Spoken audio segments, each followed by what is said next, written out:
Hi, my name is Shana, and I would like to welcome you to this session of the Ottawa Public Library's online program, the Tech Cafe.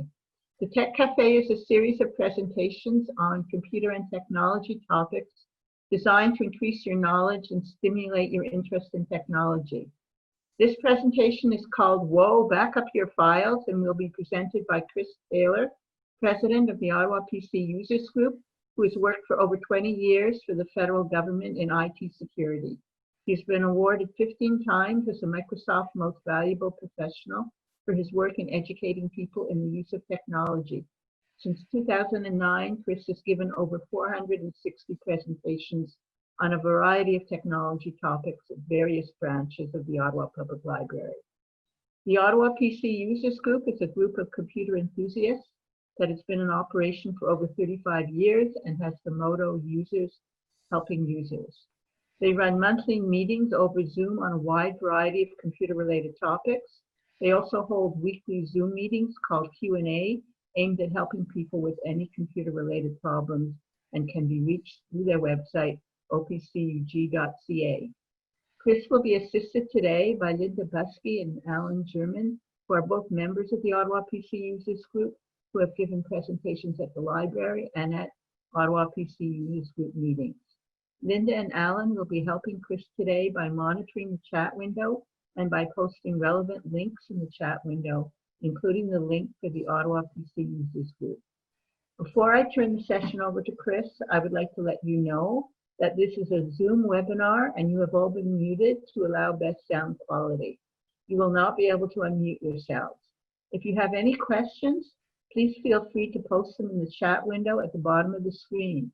Before posting a chat, please remember to change the chat setting from all panelists to all panelists and attendees so that others can see your question and can benefit from any answers provided. Thank you so much for attending this online program presented by the Ottawa Public Library, and I will now turn the session over to Chris Taylor. Chris, it's all yours. Thanks very much, Shana. Okay, I'd just like to comment that, yeah, we will be by and large saving all of the questions till the end of the presentation. There is a chance that if either Linda or Alan notice that something is obscure enough that it might only be relevant to one or two people, that they'll answer directly. Otherwise, they'll be queuing up the questions for the end of the presentation. We'll take them all then. But by all means, do post any questions that you have or comments into the chat window, and we'll deal with them later. So today's presentation is about backing up all of the important information on your computer. So from an agenda point of view, we'll be talking about why you want to back up your files, and although that's probably fairly obvious, there are some nuances there. We'll talk about broad brush approaches to doing backups, just your data files, your information that you create, or everything on your computer. We'll be talking about the differences and why more than one approach may actually be most appropriate for you. And then we'll look at a couple of other considerations such as off-site backups and how many backups is actually appropriate for people to have on their computer. One of the good things is this can all be done for free. Well, for the software anyways. There always is going to be some modest hardware costs where you're going to back up your files to, but as you'll see as we go through the presentation, it doesn't necessarily have to be exorbitantly expensive by any stretch of the imagination. I will say that nothing here should be taken as an endorsement by the part of the Ottawa Public Library or the Ottawa PC User Groups. The information I'm going to be providing is solid information that I know a lot of people have found very reliable and so forth, but please don't blame the OPL or the Ottawa PC Users Group if you get into some difficulty because of something that I recommend.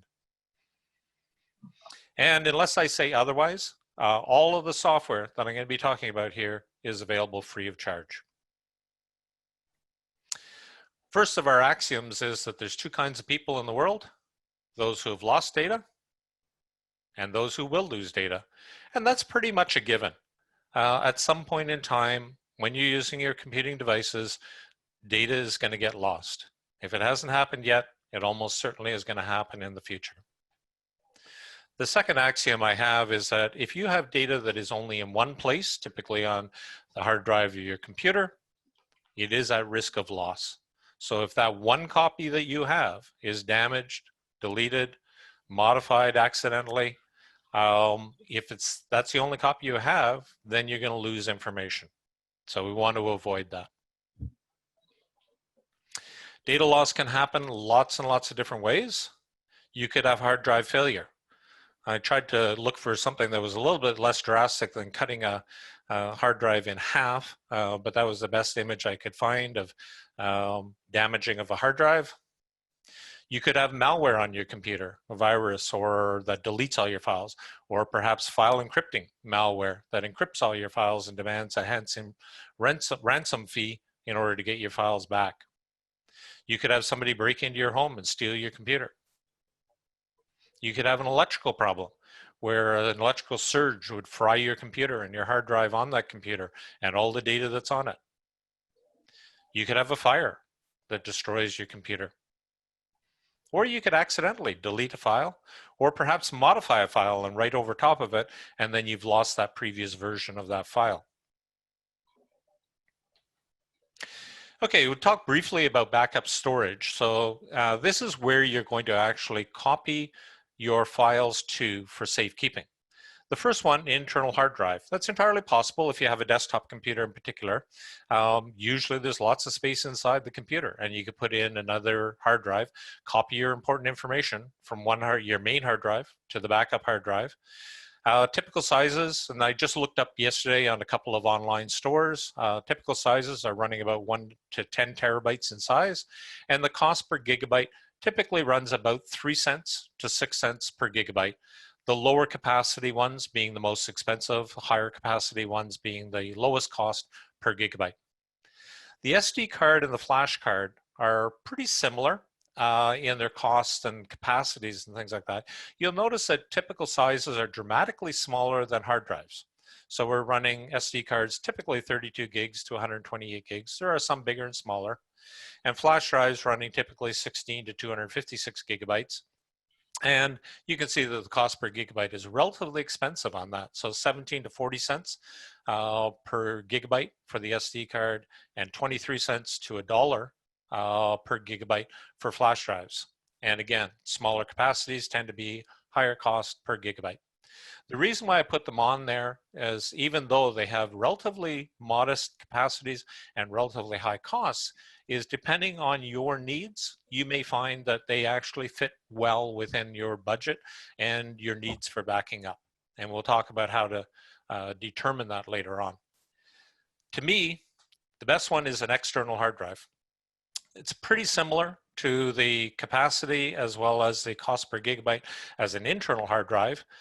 Sometimes a little bit more expensive because they do have to have a power supply and an external enclosure for the drive, but very, very similar. The reason why I think it's best is you have a very large capacity going up to 10 terabytes and you have a low cost per gigabyte for storing it. And more important than that, I think for an external hard drive as opposed to an internal hard drive, you have the capacity to remove that drive from your computer. So that can guard against disasters such as a fire. So a fire that burns down your house and burns down your computer at the same time, well, if you have your backups on an external hard drive that's stored somewhere else, the data is safe. So to me, the external hard drive for most people is the best storage medium for backups. Let's take a look at what's on your computer. So at the basic level, you have your operating system, so Windows or perhaps a Macintosh. You have your programs, Microsoft Word, Lightroom and Photoshop, games, your browser, all kinds of programs that you've installed or came installed, pre-installed on your computer. And then you have your data. And the way I look at the data is it's anything that you create or somebody else gives you that is a unique entity on your computer. So why do we want to back up? Let's say we have a disaster and your computer totally burns up or something destroys the computer completely. Well, we can go and we can get a new computer. That's not a problem. You can go to any big box store or online retailer and you can buy a replacement computer. You can reinstall Windows. Windows is available.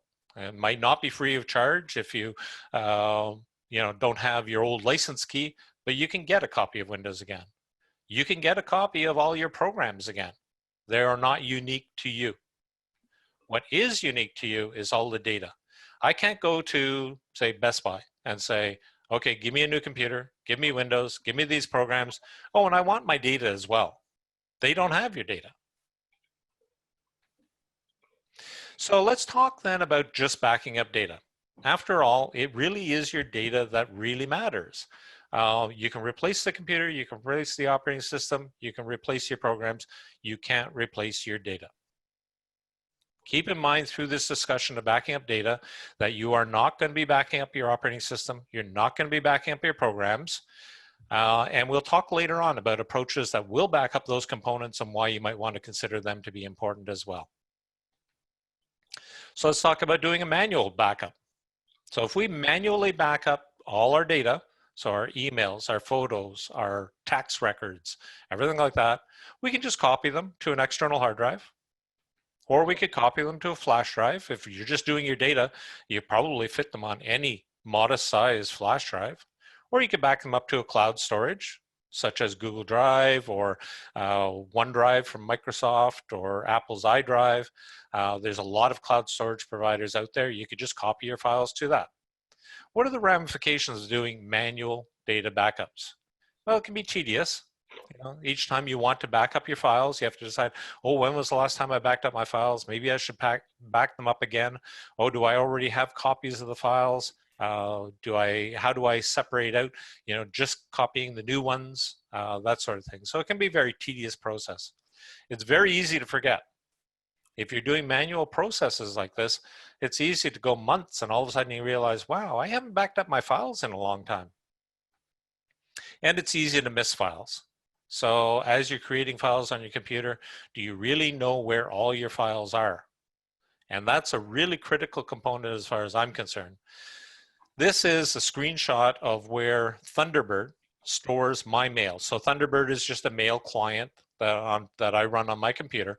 And this is the default location for where it stores my mail. So it's under Drive C, Users, CTailor, App Data, Roaming, Thunderbird, Profiles, a random name, and Mail. The average person, do you think of the fact that, oh, I want to back up my email, but that's where it's stored? Probably not. Not only that, but App Data is a hidden folder. So if you're in a default configuration for Windows, you wouldn't even see that folder there. So that's a really important concept to think about. Now let's look at automated data backup. So what you do in the automated, where you're just backing up just your data files, is you configure a program on your computer to actually do the backup for you. What are the benefits of that? Well, first off, the computer remembers to do the backups. You don't have to think about it. It will just do it for you on a scheduled basis.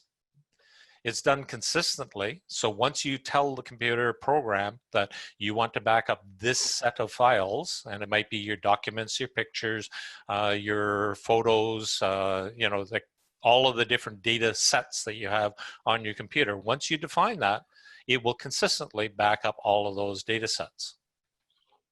Some of the added possible benefits that you can get by an automated data backup is that you can get real-time backup and file versioning. And we'll talk about those right now. Real-time backup, the way it works is that as you're working on your computer in the top left corner there, and you save your document or whatever you're working on onto the hard drive of your computer, automatically it will get copied to the backup drive in real time. So as soon as it's saved, a backup gets made for it. Really, really nice. File versioning allows you to keep multiple versions of a file as you modify the file over time. So if I have on my computer a copy of a document called budget.doc, and I save it to the backup drive, it will actually save it with information as to when that file got saved. If I then continue working on that file and I save it again, I'll end up with another copy of budget.doc on the backup drive with a new date and time associated with that. And I save it a third time, it will get copied a third time. The benefit of that is that you can go back and not only get the most recent version of your document, but you can get an older version of the document. I don't know about you, but oftentimes when I'm working on a document and I'm making editing changes and I save it, and then I make some more editing changes and I save it again, and then all of a sudden I think, ah, I've really messed up this document. I really want the copy of the document I was working on this morning at 7 a.m., not the copy that I'm now working on at 4 o'clock in the afternoon. Well, file versioning would allow me to go back and get that particular version of the document, not just the latest copy. So a really good data backup strategy when it comes to just doing data backups is file history. This is built into Windows 10, so it comes free of charge, and every installation of Windows 10 that you've got will have file history available to you. No additional charge. It supports almost real-time backup. It's not quite real-time backup, but it can be as frequently as every 10 minutes. And it does support file versioning so that you get those multiple versions of a file as you do your editing, that you can go back and get a particular older version. It's folder-based as opposed to file-based. So it's not, you tell it, I want to back up this particular file. You tell it you want to back up a folder and all subfolders, and then it will take care of any files that appear in there. The kind of nice thing about doing folder-based is as you create a new folder or new file in a folder that is being backed up, you don't have to say, oh, okay, now back up this file as well. Because it's folder based, if you're backing up the folder, as you create new files in that folder, they'll get backed up automatically. So the defaults for file history, most of the folders under your profile are covered. So documents, pictures, videos, all of those standard sort of file folders that are under your personal profile in Windows are actually backed up. It backs up new and changed files every hour. So I talked about real time. Every hour is not really real time, but we'll see how we can modify that. And it keeps versions forever or until you run out of space on the backup medium that you're actually using.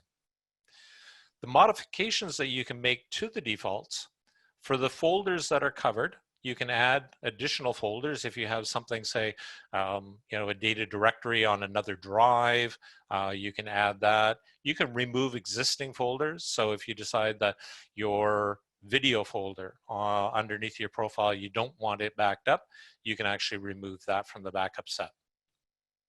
In terms of how often things get backed up, you can change it from anywhere as short as every 10 minutes to as long as once a day.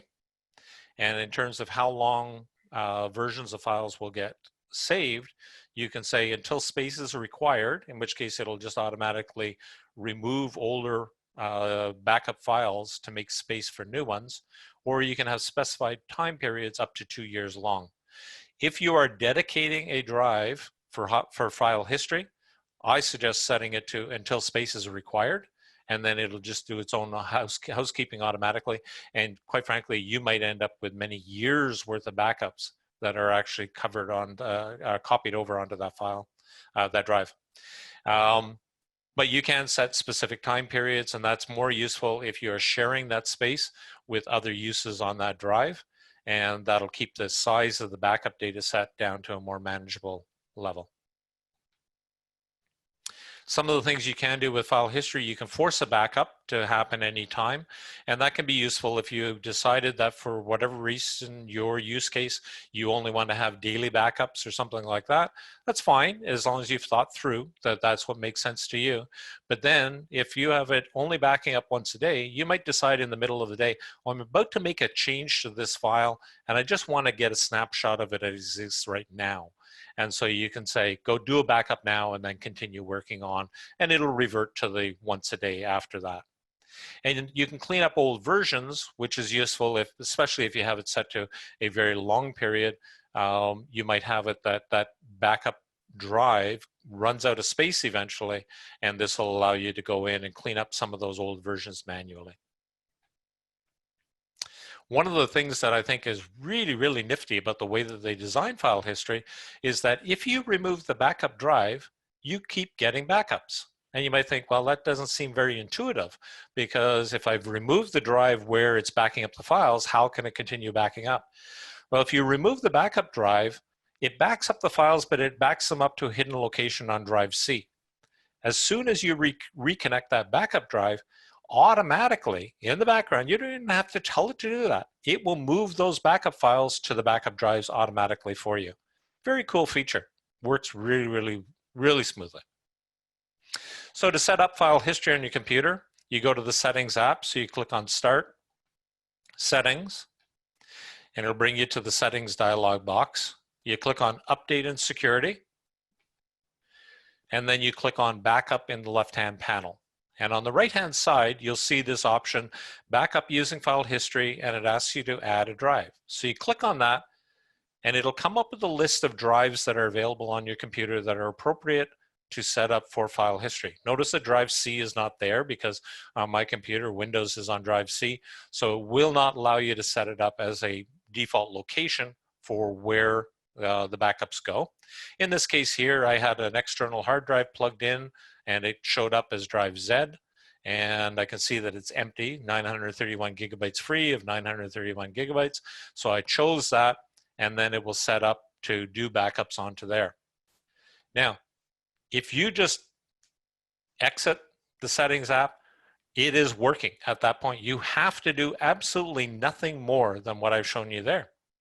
But I do suggest that you go and click on the More Options, because this allows you to customize the way that file history will work.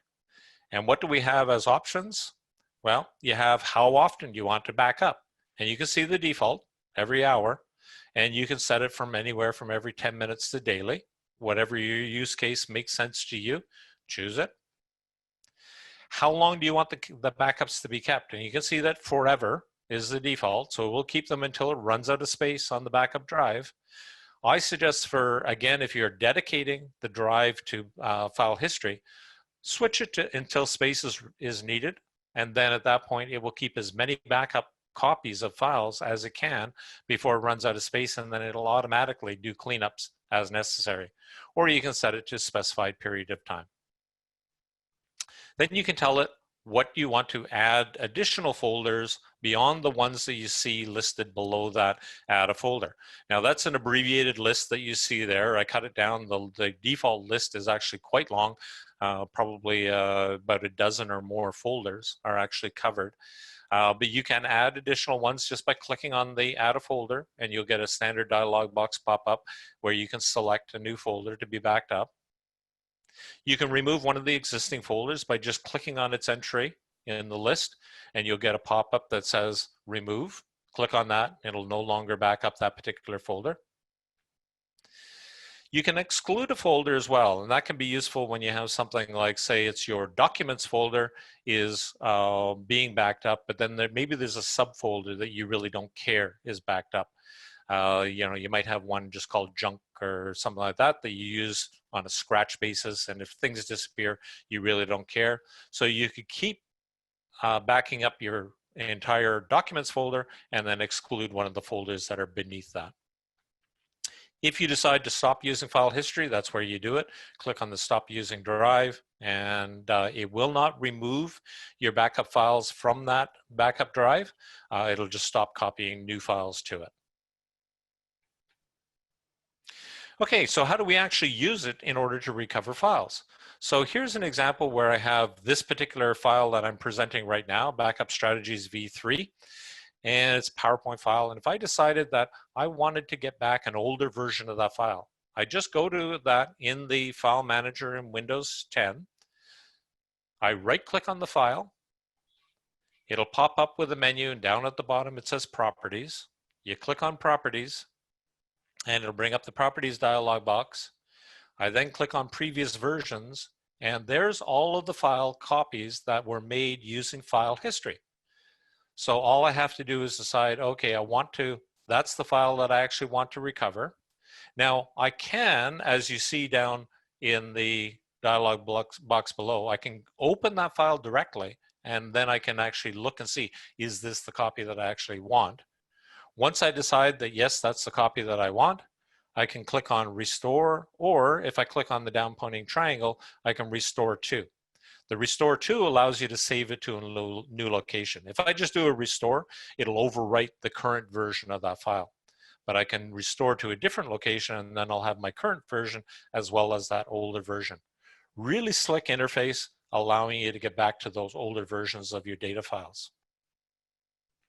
What if you have an accidentally deleted file? So I have here a file to be deleted.txt. And if I look in my folder, I do not see that file. I actually deleted that file and I don't see it. So I don't have anything that I can right click on and go to properties and go to previous versions. So what you do is you just make sure nothing is selected and you click on history on the home tab. It will bring up a VCR-like control and it'll show you your most recent backup of that folder. So I can see here, this was one I did last year as part of the presentation I was doing, August 1, 2019, and I still don't see that file. But I see that it's 6 of 6. So if I use the VCR-like control to go to previous versions, eventually I go back, and in this case I went back to 3 of 6, and all of a sudden there's my file to be deleted.txt. All I have to do is click on the restore button and the file will be returned. So in terms of the manual things you can do, there's where you can do a manual backup. So that again is in the options for your backups. There's a backup now button. You can click on that anytime you want. Again, if you keep your backups forever, eventually you will run out of space.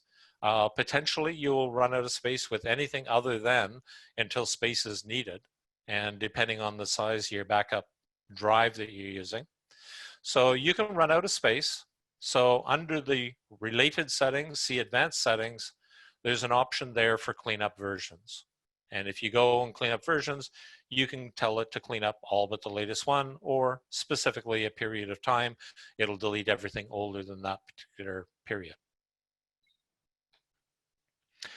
Okay, so that's file history, and I highly recommend that everybody take a look at that. Even if you use another approach to backup, file history can be very, very useful, especially in that ability to automatically do versioning on it and real-time backup of your files.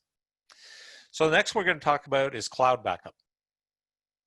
So the definition of the cloud, the best definition I have ever found for cloud is someone else's computer. And that's really important, that you have that concept of the fact that this is not yours. You are backing up your files to somebody else's computer. What are some of the things that could happen because of that? Oh, sorry, I added this one slide.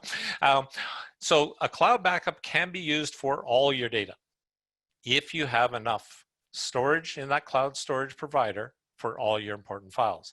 In most cases, you can get a lot of free storage. If you run out of space, most cloud storage providers that provide free storage will also sell you additional storage if you want it. So you have to think about whether it has enough room for all your important files. Keep in mind, it doesn't back up the operating system or your programs. It is only backing up your data files. Some of the additional benefits that you can get from using cloud backup, you get off-site storage. So again, if you have a fire in your house or a theft where somebody breaks in and steals your computer, well, if you have your files stored in a cloud storage provider, there's somewhere else and you're able to recover them at a later date. You can access your backups from anywhere in the world that you can get an internet connection, which can be handy. Synchronization between multiple computers. So if you have multiple computers, you can have all of your files that they are automatically synchronized between all of them. Then you can edit the file on any computer, and when you save it, it automatically gets synchronized to the other computers. This can be a bit of a problem if you have corrupted files, because the corrupted file will happily be synchronized between computers, or if you have something like file encrypting malware on your computer where you get malware that encrypts your file, well, that encrypted copy will get synchronized up to the cloud and down to your other computer. So just keep that in mind. You can get real-time backup or very close to it, and you can get the ability to share files with other people. And the asterisk ones there, syncing, real-time backup, and sharing files with other, it's not available necessarily in all cloud providers, but a lot of cloud providers will provide those capabilities, such as Google Drive, Dropbox, OneDrive from Microsoft, iDrive, some others. So what are some of the ramifications of using somebody else's computers to store your file? What if they go out of business? They're not going to, ring you up or send you an email saying, oh, we're going out of business tomorrow, better get your files off of here. They're just going to disappear one day. So what are the mitigations for that? Nothing unique should be stored in the cloud. It shouldn't be the only place that some file exists. If it exists somewhere else, if some cloud provider goes out of business, you can sign up for another one, copy your files over to there, and you're back with backups in again. What if the cloud service provider gets hacked? Now, quite frankly, in most cases, I think that most cloud service providers do security better than I do security on my computer, but they are an attractive target because a lot of people know that there are thousands or millions of people that are storing their files on that particular service. If they can somehow hack that service, maybe they can gain access to those important files. Or you can find that your cloud provider is just giving away your files. This was a case where Google said some video files were exported to unrelated users' archives. So they accidentally included, say, my videos stored in Google Photos. They exported it to somebody else's archive and gave away my files. Mitigation for that, if you have anything that is sensitive at all, encrypt it. I don't have time in this presentation to talk about encryption, but keep that in mind. There are ways that you can encrypt your files before they get stored on a cloud provider. What about speed of access? My internet access on my personal computer, I get 5 megabit per second upload, I get 30 megabit per second download, and I have a 300 gigabyte per month cap. What does that mean? If I wanted to back up 1 terabyte worth of files, it would take 20 days, 24 hours a day, with using all my internet bandwidth to back up 1 terabyte of data. I could restore it in 3.5 days, but that's still a long time. And my monthly cap of 300 gigabytes would be blown, and I would be paying overage charges with my internet service provider. So the mitigation for that is don't back up everything. Just back up your most important files. But if you're only backing up your most important files, that's not to say other files aren't important. They're just not as important. So you got to think about what guarantees or what methods do you have to back up those other files that are also important to you. I do use free cloud backup. I use Google Drive. One of the biggest reasons why I use it is they'll give you 15 gigabytes for free, which is quite an amount of space. I currently am using about 4 gigabytes. And if you do need more space, you can get additional space at the rate of $40 Canadian per year for 200 gigabytes of space. That was the last time I looked anyways. There are many others, OneDrive from Microsoft, Dropbox, iCloud from Apple, Box, Digu. Digu is kind of interesting. They'll actually give you 100 gigabytes for free, but there's some of the things that Google Drive gives you that Digu doesn't. And so, but if you just need raw space, Digu will give you 100 gigabytes for free. How do I use cloud backup? Well, presentations like this file you're looking at right now, I have it automatically synchronized between all my computers. That way, when we're back in the day when I gave presentations at physical space in the Ottawa Public Library, I would take my laptop computer to the presentation, and I knew that it always had the most recent version of the presentation. If I made a change to the presentation while I was presenting, I knew that by the time I got home, my home computer would have the updated copy of that file. So really kind of nice to have up-to-date files on all my computers. I also use it when I'm traveling. So I have documents such as my passport, sensitive data. So the picture of my passport is actually encrypted before it gets stored on the cloud backup provider. The nice thing about having documents like that on cloud provider, I can access it from anywhere in the world. So if I'm traveling, I could have my plane reservations. If I'm going to a cruise, I can have information about the itinerary, the port. I could have the excursions that I've booked and things like that are all there. I could have my reservations for vehicle. I could have my reservations for hotel, all there. I can access those documents from anywhere in the world that I can get an internet connection. I can also use it to share large files with other people. Oftentimes, if you email very large files, they'll get rejected by the receiving mail system, saying that it was too large.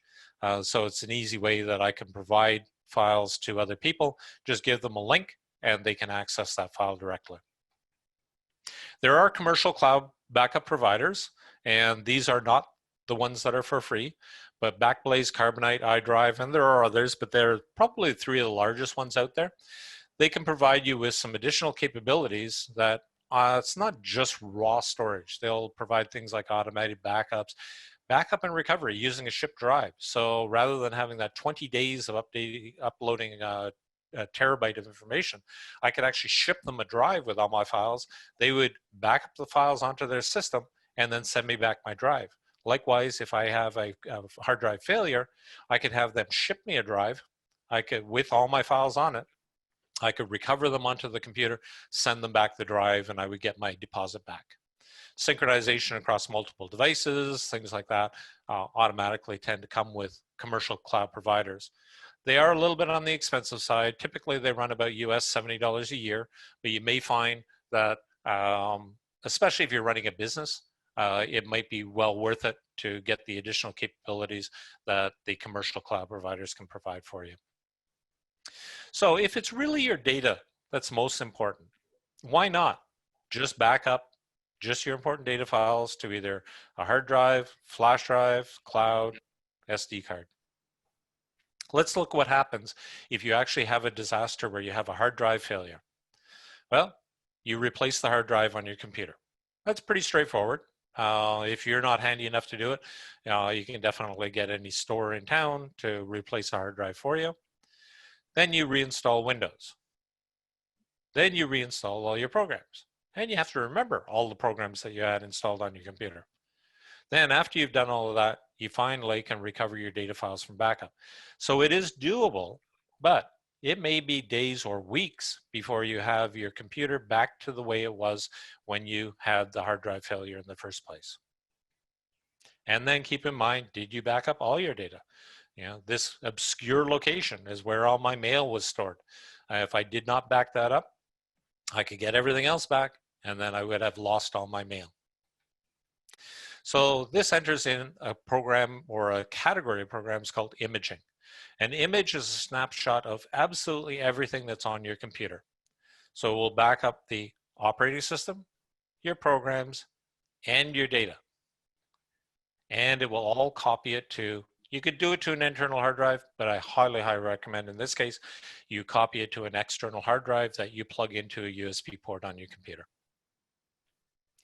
So because imaging backs up everything, let's look at that disaster where we have a hard drive failure.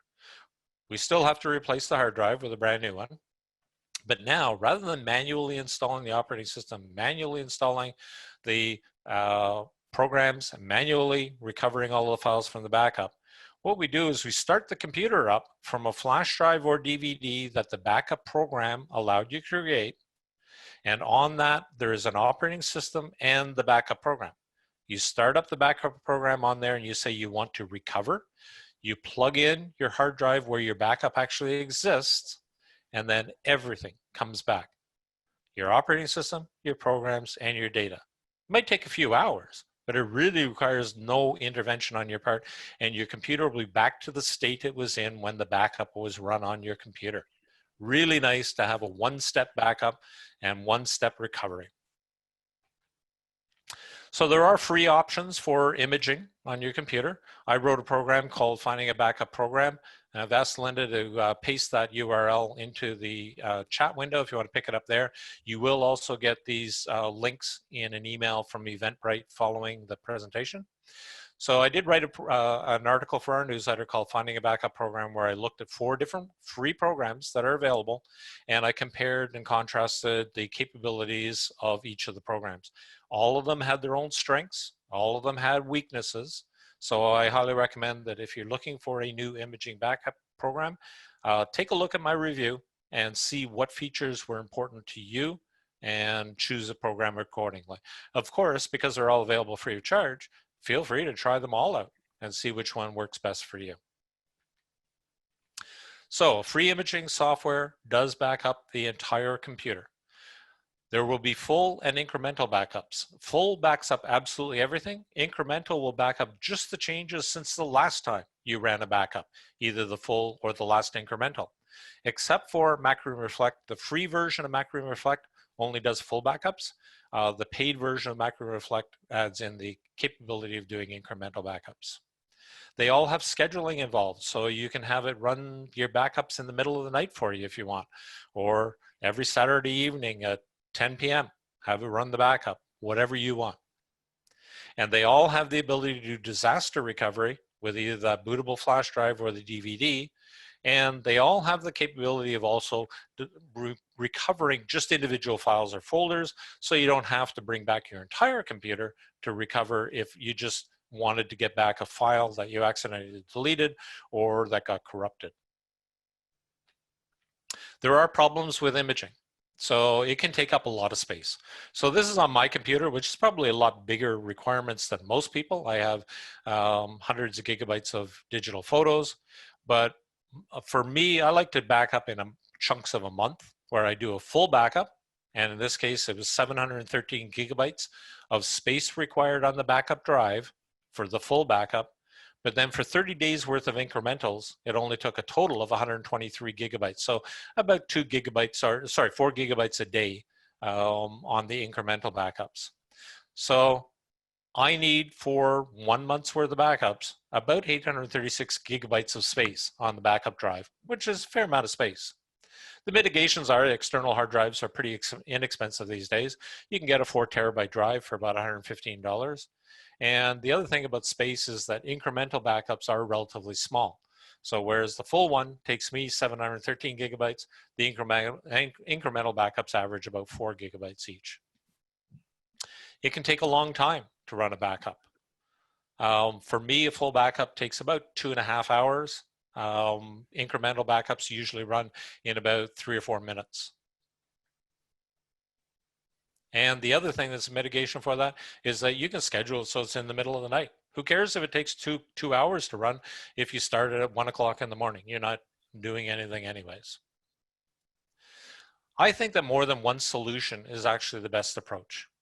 So if you want to back up just your data, File History is fantastic. It gives you near real-time backup as you make changes to your files.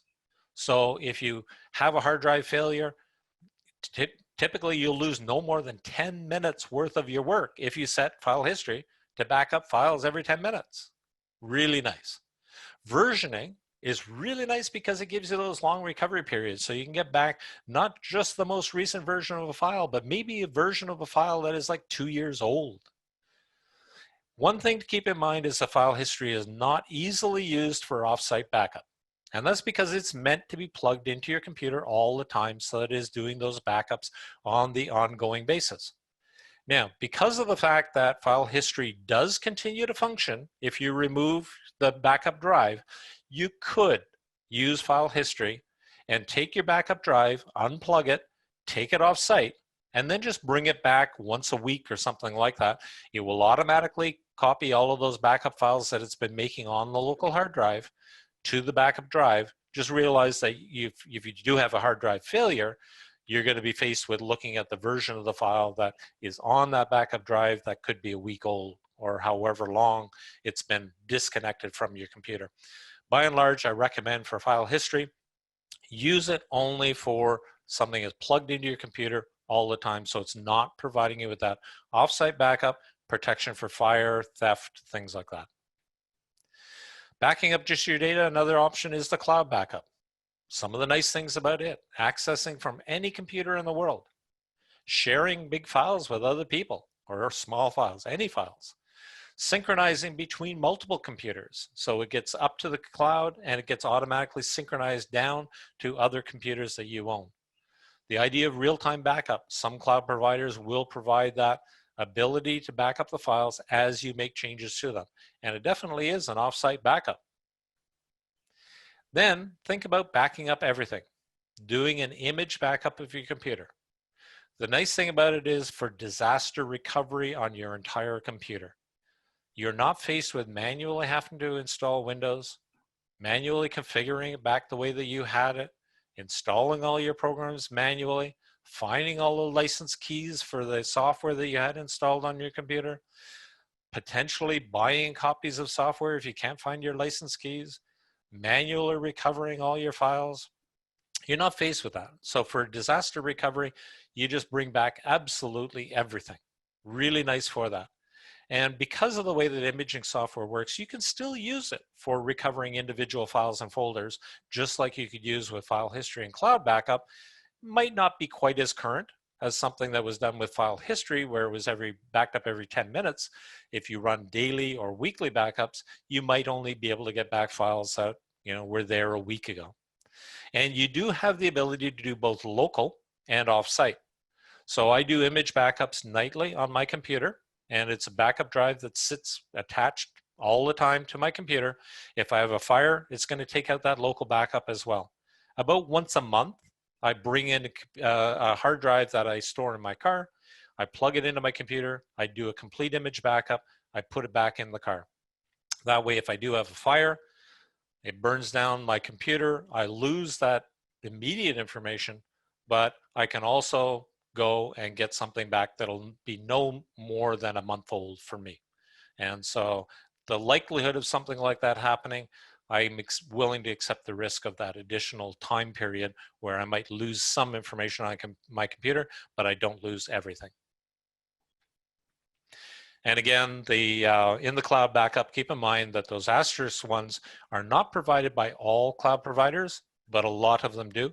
Just look at the feature list as you choose a cloud provider to see if those give you the capabilities that you actually want. For people who are using Apple, Mac OS desktops or laptops, you have a program called Time Machine, and it's a dream.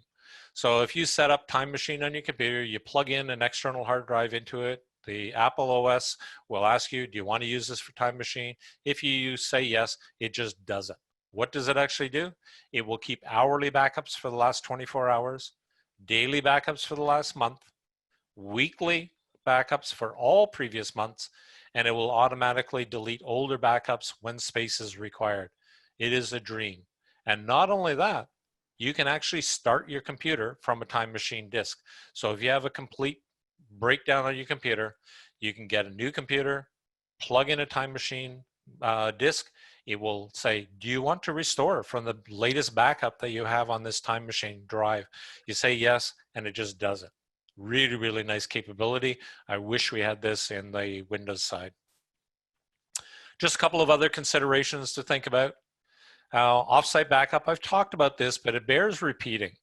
There are rarer dangers such as fire theft or file encrypting malware that if you have your backup drive attached to your computer, such as a file history or an image backup drive like I have, where it's backing up every night, so I just leave it plugged in, it can encrypt my backup drive as well as my main hard drive, or the fire is not going to be selectively destroying my computer and leaving my backup drive. It's going to destroy everything. If it's theft, probably my backup drive is going to go as well. So it really is important to have that offsite backup for at least your important files. It can be less frequent because those are rarer dangers. So as far as I'm concerned, for me, I want daily backups, but for those rarer dangers, I'm willing to live with the idea that I'll have an offsite backup that is every month. Where do you store your offsite backups? Yeah, if you're working, you could just store it in your desk drive at your desk at work. You could store it at a friend's house. If you're storing it at a friend's house, think about some of those rarer dangers. We had tornado come through. Maybe your next door neighbor is not the best place for an offsite backup, but across town, probably a little bit better. And if you're going to be storing something offsite, you should encrypt the backup. So you can either get a drive that does full drive encryption so that anything that goes onto the drive is just automatically encrypted, or if you have imaging backup software, it will include the capability of encrypting just the backup file itself. And so by all means, you should consider encryption because this is going to be outside of your control. So if it gets stolen, you don't want somebody to be able to access your backups. And keep in mind that file history doesn't easily allow offsite backup. So although it's a great solution, to me, it's not a complete solution because it doesn't allow easy offsite backup. How many backups do you need? I think all important data should be in at least 3 places. That way, if you lose one copy of a file, you still have 2 copies. And the first thing you do is get that 3rd copy back again. So if you lose the hard drive on your computer, you've got a local backup and you've got an offsite backup. If you lose your offsite backup, you've still got your local computer and your local backup. So the three places really you should be looking at: your computer, your working files. You want them to be available to you all of the time. A local backup using either file history or imaging. It allows for frequent backups, and it allows for protection from common problems that you will run into: deletion of a file, disk failure, accidental modification of a file. And then offsite, either cloud or image backups, and that'll give you protection from fire, theft, electrical surge, any of those rarer dangers, as well as all of the common dangers that you have that protection as well. It's just that if you haven't had a fire, if you just accidentally deleted a file, you're not likely to go to your offsite copy if you've got a local copy available to you. Think about your needs. Your needs may differ than my needs. Choose the solution or solutions that are right for you and will protect your files to the level that you feel is appropriate for you. Test your backup processes. Verify that you can actually recover files. We don't back up for backups purposes. We back up so that we can recover. So make sure that you're able to recover those files. So periodically do a test. If you're using imaging backup solutions, make sure you do create that recovery disk or flash drive so that you can boot a new computer with that and then plug in your backup drive and recover it to that new computer. Test boot from that recovery media. Make sure you can actually start your computer from that so that in the event of a disaster, you know that it will work to allow you to recover. Test accessing your backup files when you're booted from that recovery media, just to make sure that in that disaster recovery situation, you can actually recover. So 3 important strategies. The first one, of course, is make sure you back up. Your second is make sure you back up. And your third, make sure you back up. This is your important data. You don't want to lose it. And with that, that's the end of my presentation. And for a change, I actually finished early. So we'll kick it over for Q&A. So do we have anything in the queue for questions, Alan? Yes, actually, there's 1 or 2 questions and some that probably need a bit of clarification. Okay. The first one is thinking about having to restore a computer that gets trashed. Where would you find the license key for Windows? And I guess that extends to and your application programs. Okay. With Windows, if it's your current computer is still good, you're just replacing the hard drive and coming back up. One of the neat things about Windows 10 is that it will register your computer automatically with Microsoft. And when you bring it up, and if you have to install Windows Fresh, it will actually recognize that you already had a digital license for that computer. You can actually check that your computer is actually registered correctly if you go to Settings, Update and Security,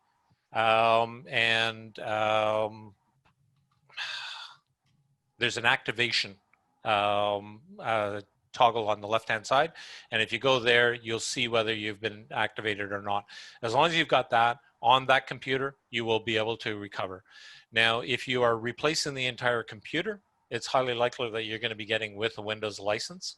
But if by chance you end up with a situation where you're getting a new computer, you're not buying a Windows license with that computer, and you're buying it and you want to restore it, you typically can't. And the reason is that Windows licenses on almost all of them are actually, the license is tied to the hardware, and you're actually getting a cheaper Windows license that way rather than buying a full retail license.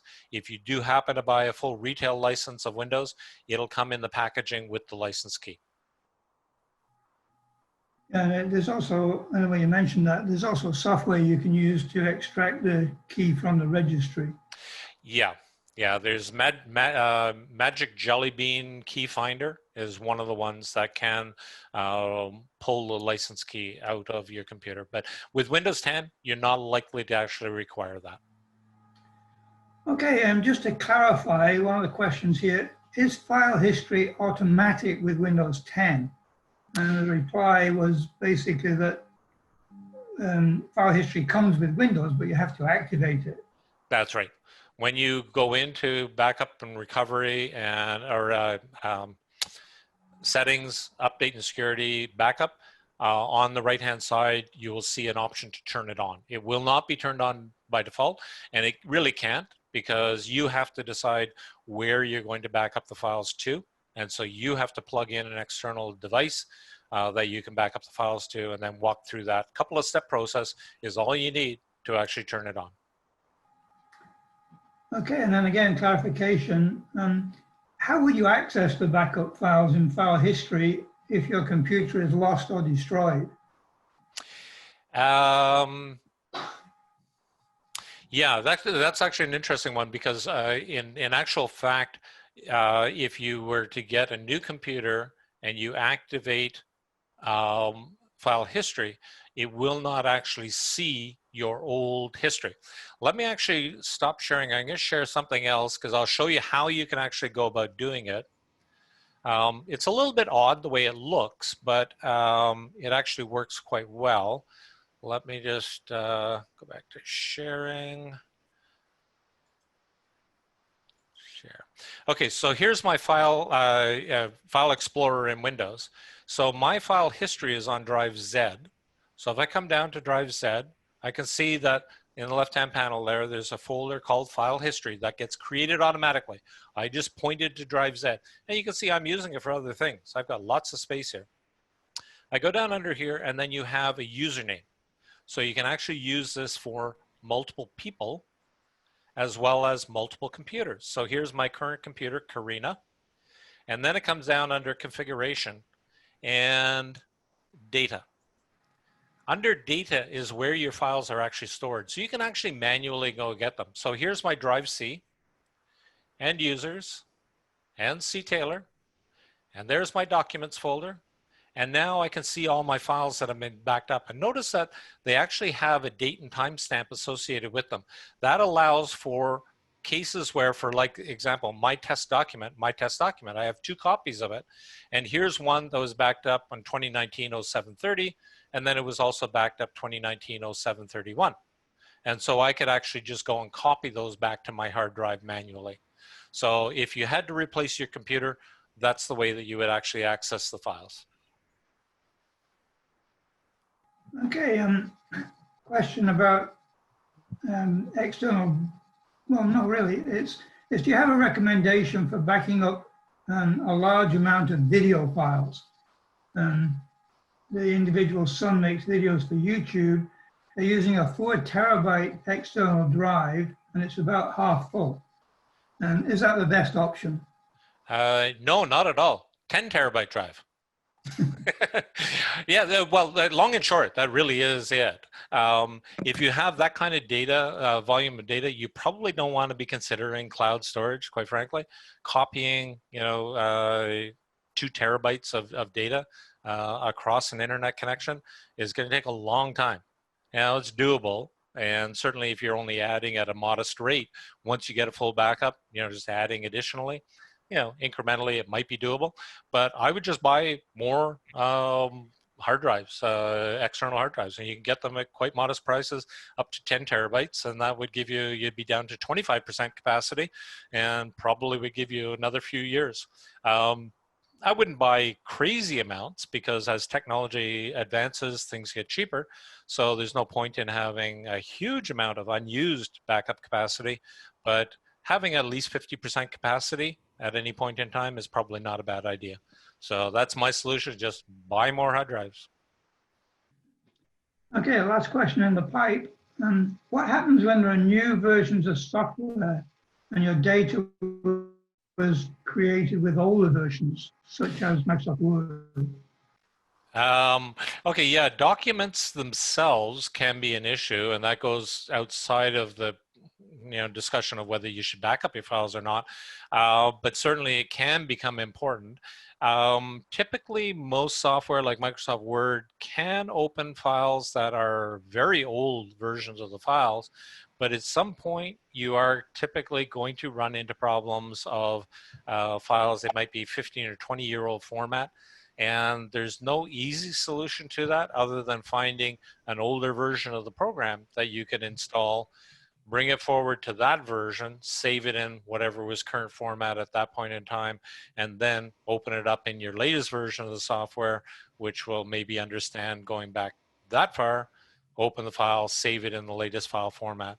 File formats are a big bugaboo. The Library and Archives Canada has been struggling with this entire idea over many, many years, how to archive really, really old documents.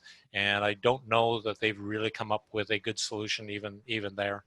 All I can suggest is that if you do know you have some old file formats, by all means, open them up in the latest, see if you can, and try and save them in a newer file format. In terms of backup files themselves, if you choose a particular program, say Macroom Reflect, and you're updating this software version, typically they understand their old versions of the backup files themselves for many versions of their software. And so they can open up ancient archives and allow you to recover files from them. Yeah, I think that's also true of most programs like Microsoft Word. It knows it can still open its old versions. Yeah. I guess there have been a number of questions about where do you get a copy of the slides? And then the second one was, will there be a text transcript of the Q&A? In the chat window, there should be a link to the slides right now, and you will be getting an email from Eventbrite following the presentation, which will have where you can pick up a copy of the slides, as well as a link to the article I wrote on backup imaging software, as well as links to the Ottawa PC User Group, and some things like that. You will be getting that. The slides are being translated and they'll be going up onto the Ottawa Public Library's YouTube channel, but that will take about a month before they're up there. If you have any questions, you'll have my email address as well. By all means, you can touch base with me if you have any questions that need follow-up. We're just beyond the end, but if I can, I just want to share just a couple of things about the Ottawa PC User Group that people might be interested in. Click on that. So we have monthly meetings on video conference. Guests are welcome. We have weekly Q&As on video conference that are every Wednesday night, and guests are welcome at those as well. We have a monthly newsletter. We have a website with tons of information, and we do have members only online discussion forum that people can take advantage of.